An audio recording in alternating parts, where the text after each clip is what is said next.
اعوذ باللہ من الشیطان الرجیم بسم اللہ الرحمن الرحیم الحمد للہ رب العالمین وصلی اللہ علی محمد وآلہ الطاہرین اللہم صلی علی محمد وآل محمد. خود تزیہ پڑھ رہے تھے اور یہاں کی بات پہنچی تھی وَكُلَّ شَيْءٍ أَحْصَيْنَاهُ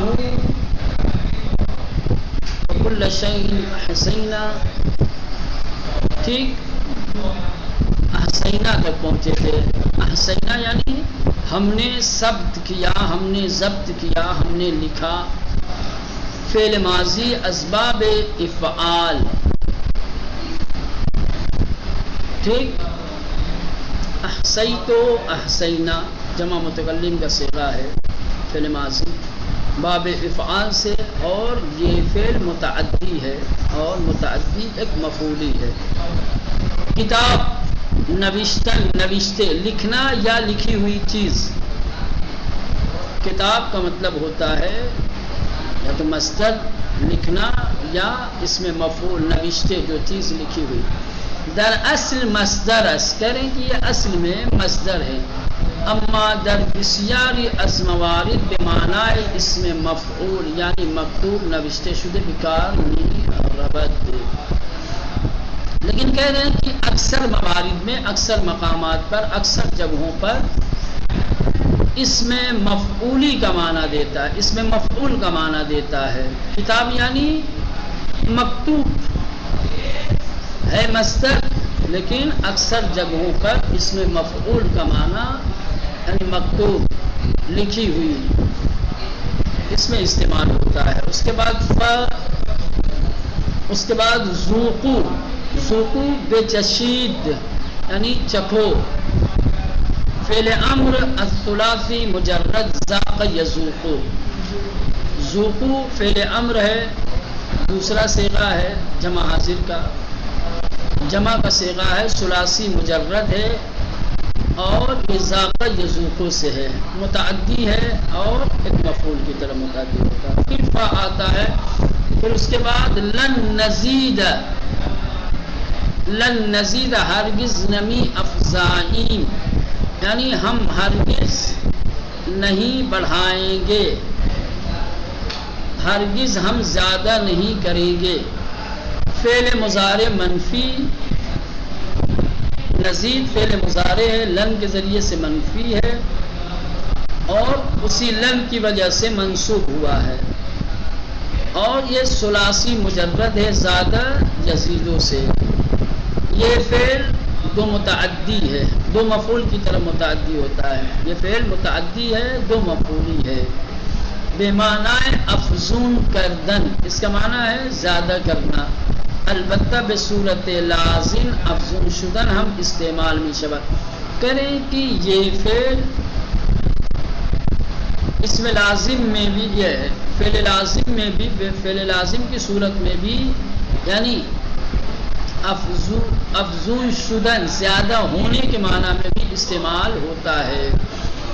لیکن یہاں پر بھائی ہم نہیں بڑھائیں گے، ہم زیادہ نہیں کریں گے یعنی متعدی کے معنی میں استعمال ہوا ہے. کم الا عذابن، عذابن یعنی شکنجہ، سزا. اس میں مصدر است. عذابن کیا ہے؟ اس میں مصدر. ودر اصل و ریشہ آن اقوالی، اس کی اصل کیا ہے، اس کا ریشہ کیا ہے، اس کے بارے میں مختلف اقوال، مختلف رائے ہیں.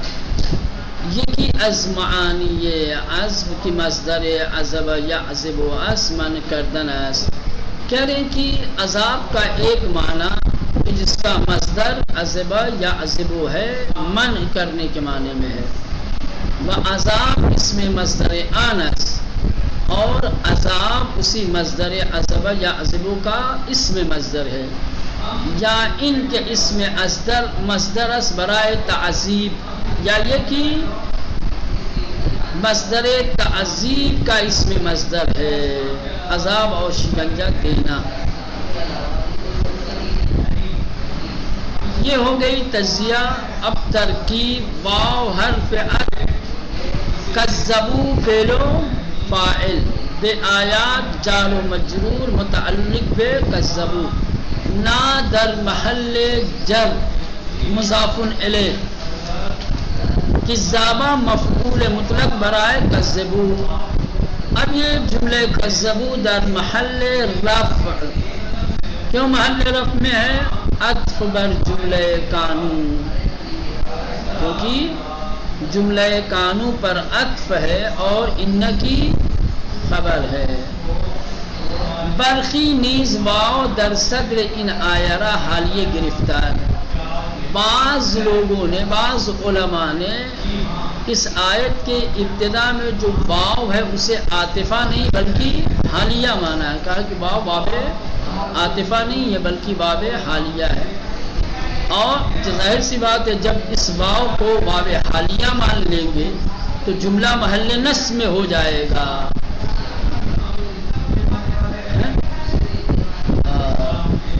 تو بعض نے کہا ہے کہ آیت کے صدر میں، آیت کے ابتدا میں جو واو ہے وہ واو عاطفہ نہیں ہے بلکہ حالیہ ہے.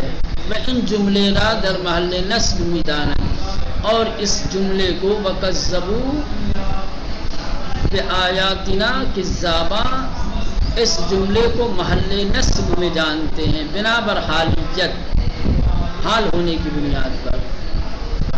برائے فاعل لا یرجونا، لا یرجونا کے فاعل کے لیے حال ہے. لا یرجونا کا جو فاعل ہے، ٹھیک، اس کے لیے یہ جملہ حال ہے. البتہ چون ان جملہ ماضیہ اس قد لا تقدیر میگیرن، کہہ رہے چونکہ یہ جملہ ماضیہ ہے یعنی ماضی پہ دلالت کرتا ہے، قد کو مقدر مانیں گے. قد کذبوا، قد کذبوا، قد کو مقدر مانیں گے. واو حرف عطف، کل شیء مضاف و مضاف الیہ، وکل منصوب بفعل محذوف. کل شیء میں یہ جو کل کو منصوب پڑھا گیا ہے تو اس کے نصب کی وجہ کیا ہے؟ ایک فعل محذوف ہے کہ جس نے کل کو اپنا مفعول بنایا ہے. اسباب اشتغال یعنی احسینا کل شیء، باب اشتغال کی بنیاد پر کہیں گے باب اشتغال کیسے اس کو لیں گے بھائی؟ باب اشتغال میں کیسے لے جائیں گے؟ کہہ رہے ہیں کہ کل شیء کے بعد جو فعل مذکور ہے احسینا، اسی کے قرینے سے ہم کل سے پہلے ایک فعل احسینا کو مقدر مانیں گے اور کہیں گے کہ اسی فعل مقدر نے کل کو نصب دیا ہے. ٹھیک مولانا؟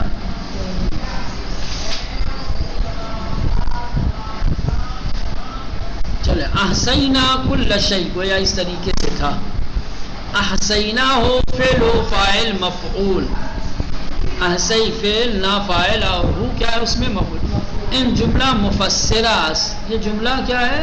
مفسرہ ہے، تفسیر جو پہلے والے جملے کی وضاحت کے لیے آیا ہے.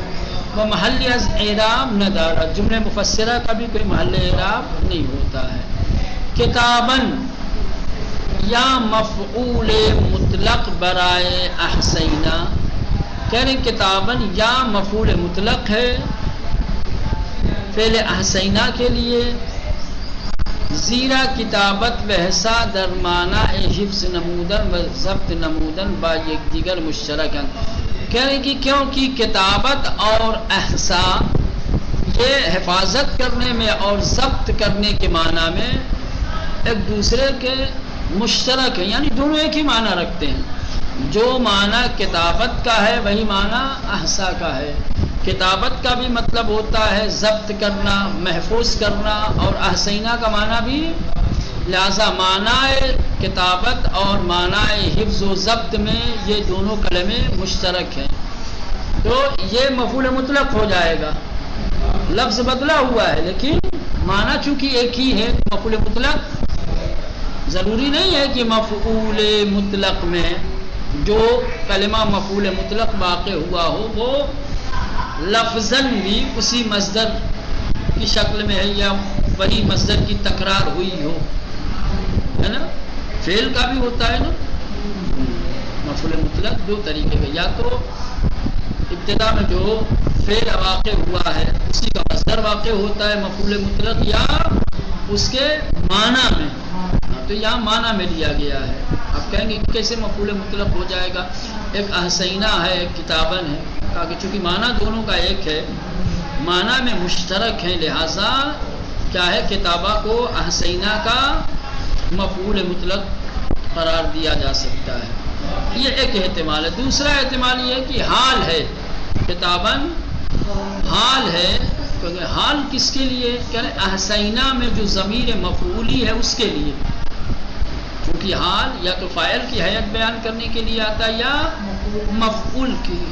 تو کہہ رہے احسینہ میں جو ضمیر ہو مفعول ہے اس کے لیے حال واقع ہوا ہے. در این صورت کتابن بمعنی مکتوبن است. تو ایسی صورت میں جو کتابن ہے وہ بمعنی مکتوبن ہوگا. جملہ کل شیء محلی از اعراب نہ دارا زیرا عطف بر جملہ استینافیہ. ان یہ جملہ کیا ہے؟ معطوف مانا جائے گا، اور اس سے پہلے والا جملہ جو جملہ استینافیہ تھا وہ معطوف علیہ. چونکہ جملہ ما قبل جو معطوف علیہ ہے وہ محل اعراب نہیں رکھتا تھا، تو جو اس پر عطف ہوا ہے وہ بھی محل اعراب نہیں رکھے. کہ بعلاوہ ان کی ان جملہ معطوف معترضہ بین سبب تکذیب و مسبب فذوق شدہ است.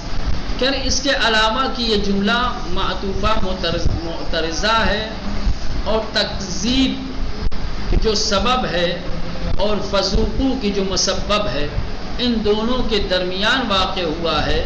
بجملہ معترضہ نیز محلی از اعراب ندارت. اور چونکہ جملہ معترضہ بھی محل اعراب نہیں رکھتا، ہمچنین محتمل از کتابن حال برائے ضمیر فاعلی در حسینہ باشد. لہذا یہ احتمال بھی پایا جاتا ہے کہ یہ کتابن حال ہو حسینہ میں جو ضمیر فاعلی ہے اس کے لیے.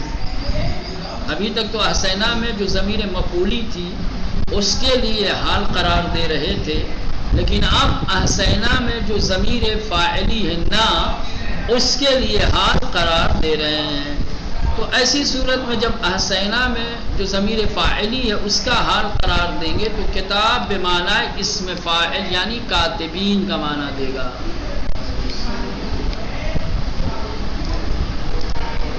پھر فصیحہ کی دلالت پر شرط محذوف دارت تقدیر ان کنتم تکذبون بآیاتنا فی الدنیا فذوقوا العذاب فی الآخرہ. سمجھ رہے ہیں؟ یہ دلالت بر شرط محذوف کر رہا ہے. ایک شرط ہے جو مقدر ہے جو محذوف ہے، یا یہ جملہ کیا ہے؟ جواب شرط ہے. ان کنتم تکذبون، گویا جملہ ایسے تھا ان کنتم تکذبون بآیاتنا فی الدنیا، کہ اگر تم لوگ دنیا میں ہماری آیتوں کو جھٹلاؤ گے، اس کا انکار کرو گے، تو فذوقوا العذاب فی الآخرہ، تو تم عذاب آخرت میں عذاب چکھو گے. بنابر ان جملہ ذوقوا جواب شرط مقدر ہے. تو یہ فذوقوا کیا ہو گیا؟ شرط مقدر کا جواب ہے. جب شرط مقدر کا جواب ہے تو جملہ محل جزم میں ہوگا. ٹھیک مولانا؟ شرط مجزوم ہے تو جواب شرط بھی. وَإِن جملہ شرط و جواب مقول قول مقدر ہے. ٹھیک، پھر یہ شرط اور جواب شرط یہ پورا جملہ کیا ہوگا؟ کہہ رہے مقول قول مقدر ہے، یعنی اقالہ یا یقول جو بھی مقول قول مقدر ہے. قول مقدر کا جواب ہے یہ. ٹھیک، چلے. ذوقوا فعل و فاعل، قم مفعول برائے نزید. کیا ہے؟ ذوقوا فعل و فاعل، قم مفعول بے ہے برائے نزید، مفعول اول. الا حرف استثناء و حذف عذاباً مفعول دوم برائے نزید و جملہ لن نزیدکم عطف بر جملہ ذوقوا ہے. تو کیا ہو جائے گا مولانا یہ جملہ بھی محلاً منصوب ہوگا کیونکہ پہلے والا جملہ کیا تھا؟ جواب شرط تھا، جواب شرط مقدر تھا تو وہ محلاً مجزوم تھا، تو جو اس پر عطف ہوا ہے وہ بھی یہاں دیا نہیں ہے لیکن آپ نتیجہ نکال دیں. ٹھیک مولانا؟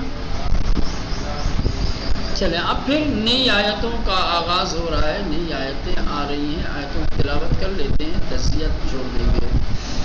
ان للمتقین مفازا، ان للمتقین مفازا، یقیناً پرہیزگار لوگوں کے لیے نجات اور رستگاری ہے. حدائق و اعنابا، حدائق حدیقہ کی جمع ہے، ٹھیک مولانا. سرسبز باغات و اعنابا، اور مختلف قسم کے انگور، عنب کی جمع ہے اعناب.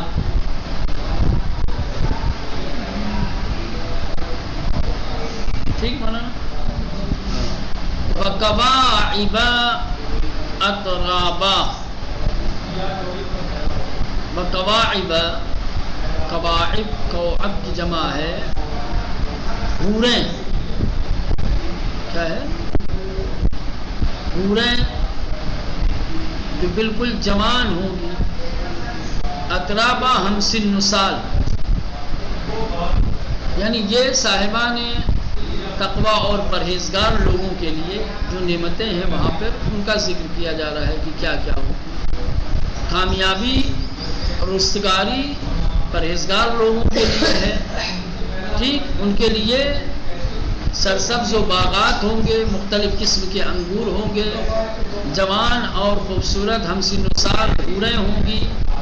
وکأسًا دہاقا، اور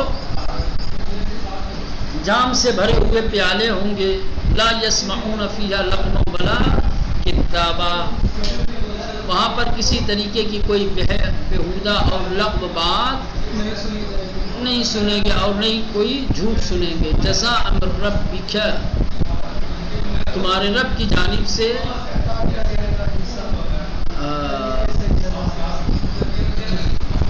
تمہارے رب کی جانب سے یہ جزا ہے اور عطا ہے تمہارے اعمال کے مطابق. کون سا رب؟ رب السماوات والارض، جو آسمانوں اور زمین کا رب ہے. وما بینہما، اور جو ان کے درمیان ہے. الرحمن، جو رحم کرنے والا ہے. لا یملکون منہ خطابا، لا یملکون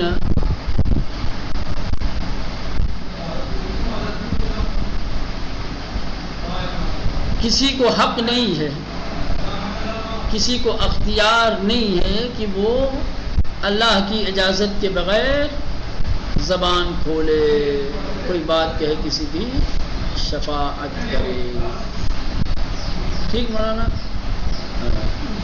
تو یہ آیتیں اور آیتوں کا ترجمہ دیا گیا ہے کہ بے یقین برائے پرہیزگاران نجات و رستگاری بزرگیز، یقیناً پرہیزگار لوگوں کے لیے نجات اور بہت بڑی کامیابی ہے. باغہائے سرسبز، سرسبز باغات، و انواع انگورہا، انگوروں کی قسمیں، حوریانی بسیار جوان، و ہمسن سال، بہت زیادہ جوان حوریں جو ہمسن سال ہوں گی. یہ حوریں ہمسن سال ہوں گی یا جن پرہیزگار کو ملے گی ان کے ہمسن سال ہوں گی، یہاں پہ نہیں دیا ہوا ہے، اس کو جوان کر دیا جائے گا. وہ جامہائے لبریز ہو، وہ جامہائے لبریز ہو، پیاپے الشراب طہور، شراب سے بھرے ہوئے پیالے، یعنی شراب طہور سے پاکیزہ شراب سے. در آنجا نہ سخن لغو بےہودہی میشن مند، وہاں پر نہ کوئی لغو بےہودہ بات سنیں گے، نہ دروغی، نہ کوئی جھوٹ سنیں گے. ان پاداشی اسوء پروردگار، یہ انعام ہے، یہ بدلہ ہے تمہارے پروردگار کی طرف سے، وہ عطیہ اس مطابق اعمال شان، اور عطیہ ہے ان کے اعمال کے مطابق، ہم ان پروردگار آسمانہ و زمین، وہی پروردگار جو آسمانوں اور زمینوں کا ہے، وہ انچ درمیان اندوس، اور جو کچھ ان دونوں کے درمیان ہے، ہم ان پروردگار رحمان، وہی پروردگار کی جو رحمان ہے، در آن روز ہیچ کس حق نہ دارد، اس دن کسی کو یہ حق حاصل نہیں ہوگا، کوئی شخص یہ حق نہیں رکھتا کہ بے اجازت او، کہ اس کی اجازت کے بغیر سخنی بھی گوید، کوئی بات کر سکے، یا شفاعتی کند، یا شفاعت اور سفارش کر سکے، تجزیہ و تفریق انشاءاللہ.